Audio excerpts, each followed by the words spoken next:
At first glance, when you're looking at 500 next to 5,000, they look pretty similar.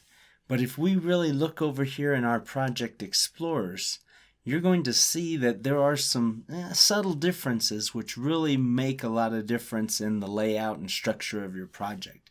For one thing, what you see over here under Controller, you've got your controller properties, you've got your I/O configuration, but you really can't see exactly what's going on in there.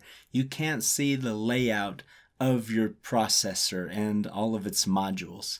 In 5000, on the other hand, you can see right here we've got our controller. In this case, I've got it set up to use the emulator, but I can also see the modules that are attached to it. So I can just double click on one of those and go straight into my module configuration, very fast and easy.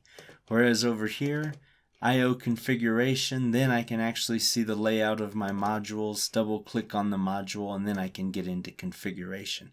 Not a big difference, but the navigation is a little bit different, so it does deserve some attention. Something else over here in 500, I've got program files. And I can just create, ladders of, however many I need to actually get my program written. Coming back to 5000, I don't just have, ladders or files, but I actually have entire programs.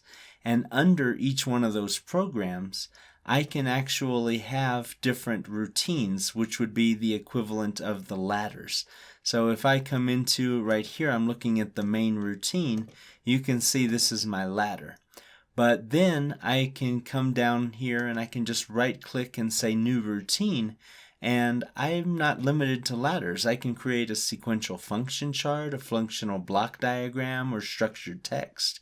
So if I say, well, I want to create a new SFC, and I'll just give that the name of SFC1, go ahead and hit OK. Now I've got that under the main program.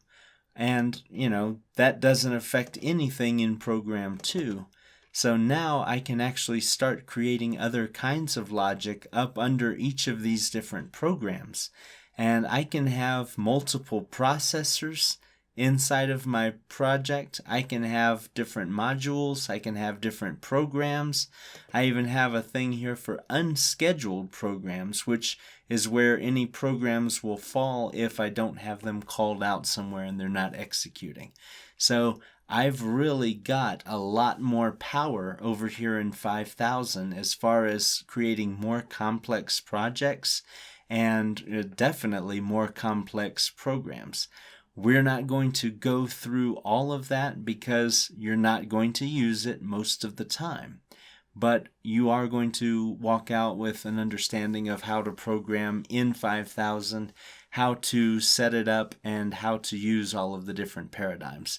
But for now, I just wanted you to see that the structure and layout of not just the programs, but actually the project as well, is a little bit different, and I didn't want that to surprise you later on or confuse you when you see me navigating through the project and you're wondering why you don't recognize anything. We are going to get into some user-defined data types later on, so I'm not going to explain what that is now, but don't be afraid to peruse the manuals that I'm including, which are Rockwell manuals, programming guides on this environment, and they're going to be very useful to you, especially if you're going to be programming in 5000 for 8 hours a day. So check them out.